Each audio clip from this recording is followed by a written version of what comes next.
I was a big back for a while. We'd been split up, just kind of living in New Zealand, and I was in the waiting room of the hospital. I cannot remember what I was in there for, but I was in the waiting room, and a nurse came into the waiting room, and she was like, "Does anybody speak Japanese here?" And I thought, like, "Oh, that's very specific, isn't it?" But I was like, "Okay, I figured I could probably help out. You know, maybe somebody was in danger or whatever." So I walked over and she introduced herself, and she said she was like, "I'm so and so, and I'm a registered nurse." And I always thought it was weird, like, why do nurses always introduce themselves as registered nurses? Like, is that a big problem in the nursing community? All these like unregistered, just gunslinger nurses, like, just these mavericks going around with stolen valor. Like, I don't know. It just feels weirdly suspicious. Like, if I set a drink down in front of you and said, "Here, enjoy your unpoisoned tea," you know what I mean? It's like you're saying something that's good, but you didn't need to mention that. Like, if I went off and I was like, "I'm going to go have a completely normal shower," like, something just up, right? It sounds like you're up to something. So I asked her all these questions, and she was like, "Look, you're going to help us or not?" I was like, "Okay, I'll help you."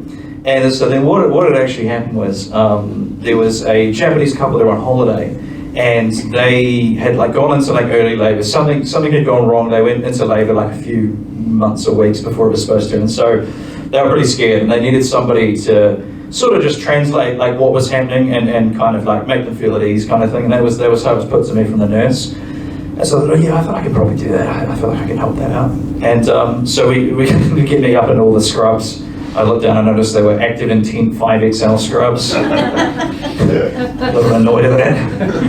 And we walk into the maternity ward, and this is this couple here, and so the doctors are grateful to have me there. I'm like, "All right, good, you can translate for us." So they said, "All right, tell them, don't worry, man. These doctors are very good. Your baby's going to be just fine." And that's a really easy sentence to translate, so I translated it, no problem. And then he goes, "Right, now tell her we need to check her cervix to see how dilated she is, to see how far along she is." And I was like, we have reached our first roadblock. I don't know any of these medical terminologies. I don't even know what the correct word for vagina is. The only one I know is manko, like I told you guys before. And so I'm trying to explain this kind of quickly to the doctor, but I'm kind of stumbling over my words. And he goes, "Look, you just need, like, don't worry about all that now. This baby really could be in trouble, so you just get the point across to them." So I switched to like the most formal Japanese that I could muster, which was like, received pronunciation. And I'm going to tell you what I said to this woman, but in English I said kind of how I said it to her. So I said, "Oh, madam, frightfully sorry to have to ask you this, but if you would be so kind as to show your cunt to these doctors, so that they might inspect it and see how big it is. For example, like a train tunnel or a donut." So to cut a long story short, we got the baby out, right? I was pretty quickly removed from the situation. I offered to bless the baby, but they didn't want any part of that for some reason. You went green. Yeah, I should have been in my paint. That would have been it.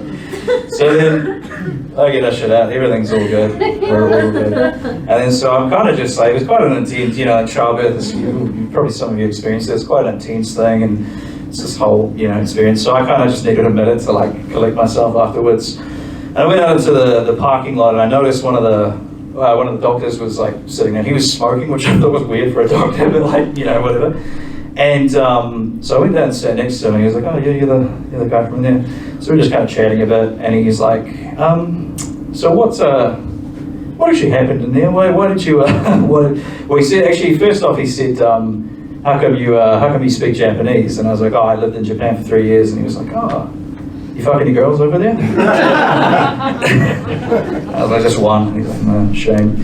And so he was sort of just chatting back and forth, and he's like, "So what happened, why you said something to her and she just burst into tears. What was that all about?" So I kind of explained to him like the whole situation of what happened, and he was just like, what? Why would you think that's a good idea to do? And I was like, oh, look, man, we've got a saying where I come from, a little town called Dunsandel. Sometimes you just got to grab the steering wheel, put your foot down and see what happens. And he's like, where did you say you were from? And I was like, I'm a citizen of the world.